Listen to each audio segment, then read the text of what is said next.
cũng nhanh lên nè. Đó là bóp luôn không? bóp không á, đó giữ luôn á. Ừ. Cái này tự ra giải sung hay nè, chậm nè.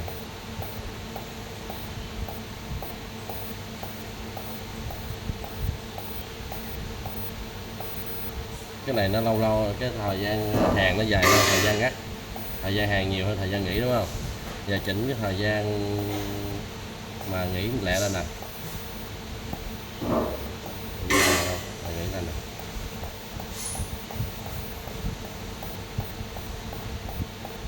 Tự giữ luôn á, nó ra dài mình chỉnh luôn. Cái này nó nghỉ lâu hơn, thời gian nghỉ là thời gian hàng à.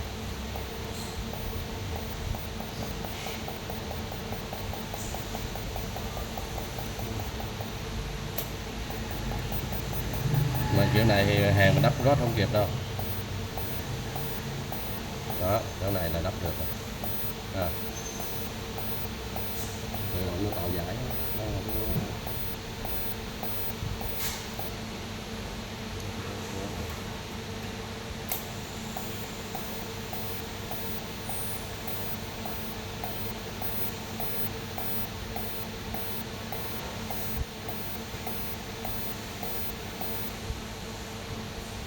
Chế độ bên kia là nhanh hơn. Cái thời gian nó ngưng cái xung á, nó hàng trở lại trong vòng mấy giây á thì thằng này. Giờ chỉnh, giờ chỉnh lên là thấy thế nè. Giờ chỉnh này nó chớp chậm lại, nó hàng nhiều hơn là nó nghỉ. À.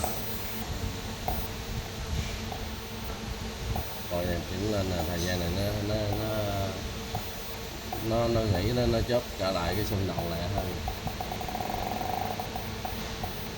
À.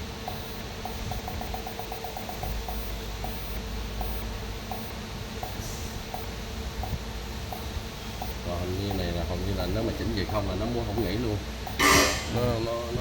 nó hàng không à, có thời gian chớp nó thôi.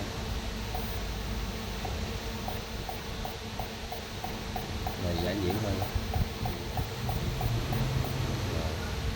Này là raptor này,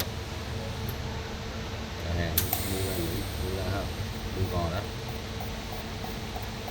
mua cò tắt nè, tắt nhưng mà dòng nó không xuống thì giờ mình cho nó xuống mấy giây nè, tắt này nè.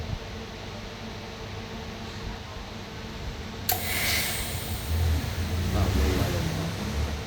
Đây là hàng thế ha. Nó bấm nó luôn lại nè, nó luôn lại như vậy là cái đầu lót nè, nó xuống nhỏ vậy là nó không có cái một cái lỗ kim đó. Còn mình bon thì phá lại luôn để nó xuống chỗ đó, nó còn cái đuôi đó mình bóp lại cái bon kế tiếp, nó bon nó còn cái đuôi đó. Nó không dứt khoát. Rồi trả lại như đầu hết. Đây hàng lũa nè. Rồi xong rồi đâu có lúc này chỉnh mạnh yếu từ đầu điện đây. Chỉnh lúc này thôi. Âm ba bên kia. Bên đây là bên xung. Nó có hình là nó bao hình đen là bao là cái này nó mỗi cái nào nó có cái gì của nó hết rồi. Đâu có gì nữa đâu.